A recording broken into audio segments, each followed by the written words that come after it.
ভিডিওর thumbnail and title দেখে তো তোমরা বুঝেই গেছো যে আজকের ভিডিওটা কি নিয়ে হতে চলেছে। So let's get started. এটা ছিল আমাদের ডে 2 অফ গৌহাটি। প্রথম দিন গিয়েই আমরা মা কামাখ্যার মন্দিরে পুজো দিয়ে দিয়েছিলাম। তো সেকেন্ড দিন আমরা তাই জন্য গৌহাটির সাইড সিন গুলো ঘুরতে বেরিয়েছিলাম। যেমনটা তোমাদের দেখিয়েছিলাম মিনি ব্লগে, প্রথমেই আমরা এই মন্দিরটায় চলে এসেছিলাম। মন্দিরটা ছিল একদমই ফাঁকা নির্জন জায়গাতে, একদম ব্রহ্মপুত্র নদীর পাশেই এই মন্দিরটা। তোমার পিছনে তোমরা দেখতে পাচ্ছ এই নদীটা অনেকটা চড়া পড়ে গেছে, তাই জন্য জলটা অনেকটা কম। গৌহাটিতে এরকম হাজারো কত মন্দির আছে, আমাদের তো অত ঘোরা সম্ভব না। তো যতগুলোতে আমরা পেরেছি ঘুরেছি। তো প্রথমে আমাদের যে ড্রাইভার ছিলেন তিনি এই মন্দিরটাতে নিয়ে এসেছিলেন। দেন সেকেন্ড ছিল এই মন্দিরটা, এটা একটা শিব মন্দির ছিল, ভূতনাথ শিব মন্দির। আর এই শিব মন্দিরের গা ঘেঁষেই একটা কালী মন্দিরও ছিল। এই ছিল এই কালী মন্দিরের বাইরেটা, পেন্টিংটা ভীষণই সুন্দর লাগছিল।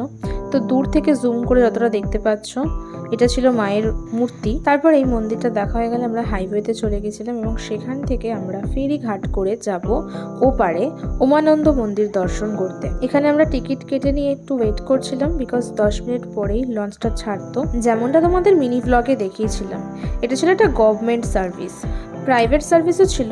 সেখানে এতটা ওয়েট করতে হতো না ঠিকই, বাট সেখানকার ভিউ এতটা সুন্দর পাওয়া যেত না। টিকিট প্রাইস সেখানে 50 রুপিস বেশি চাইছিল, তো আমরা এখানে 50 রুপিস কম দিয়ে এসে একদম প্রপার ভিউ দেখতে পেয়েছি। কোনো কোনো ক্ষেত্রে প্রাইভেটের থেকে গভর্নমেন্ট সার্ভিসও কিন্তু অনেকটাই বেটার হয়, এটা আমরা এখানে এসেই বুঝতে পারলাম। ব্রিজে করে তো অনেকটাই চলে গিয়েছিলাম।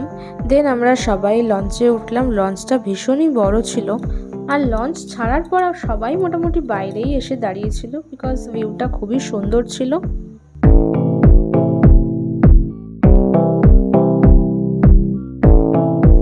তোমরা যদি আমার মিনি ব্লগ দেখে থাকো তাহলে জানবে যে এই উমানন্দ মন্দিরে যাওয়ার দুটো ওয়ে ছিল, একটা রোপ ওয়ে ছিল, একটা এই ফেরিঘাট ছিল।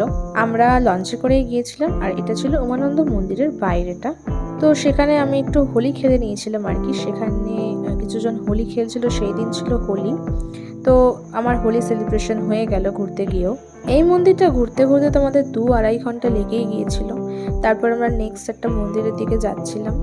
এটাও ছিল একটা তারা মন্দির, মা কালীর মন্দির।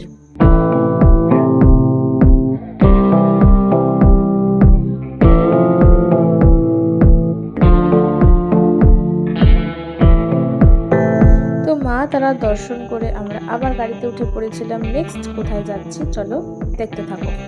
আর নেক্সট অফকোর্স আমরা আরও একটা মন্দিরেই গিয়েছিলাম। এই মন্দিরের বাইরে একটা হনুমান বসেছিল, এক থালা ভর্তি ছোলা মটর খাচ্ছিল। তো এই মন্দিরটা ছিল নবগ্রহ মন্দির, নবগ্রহ দেবালয়।